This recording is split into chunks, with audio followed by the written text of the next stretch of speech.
துலாம் ராசி நேயர்களே, உங்களுக்கெல்லாம் வருட தொடக்கத்தில் குரு உங்கள் ராசியை பார்க்கின்றார். உங்கள் ராசிநாதன் சுக்கிரனுக்கு குரு பகைக்கிரகம் என்பதனாலே அது பார்க்கலாமா என்று நீங்கள் நினைக்க வேண்டாம்.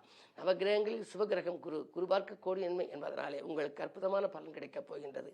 உங்கள் ராசியையும் 3, 5 ஆகிய இடங்களை பார்ப்பதனாலே முன்னேற்றத்தின் முதல் படிக்கு செல்வீர்கள். முயற்சிகள் கைகூடும்.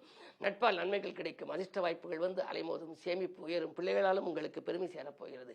பிள்ளைகளின் கல்யாண கனவுகளை நனவாக்குவீர்கள். தொழில் உத்தியோகத்திலே நீங்கள் எதிர்பார்த்த மாற்றங்கள் குருப்பெயர்ச்சிக்கு பின்னால் உங்களுக்கு வரலாம். குருப்பெயர்ச்சிக்கு பின்னால் 2, 4, 6 ஆகிய 3 இடங்களை குரு பகவான் பார்க்க போகின்றார். எதிர்ப்புகள் அகலும். லாப நோக்கத்தோடு பழகியவர்களை இனம் கண்டு கொள்வீர்கள். புதிய உத்தியோகத்திற்கான வாய்ப்புகள் வரலாம்.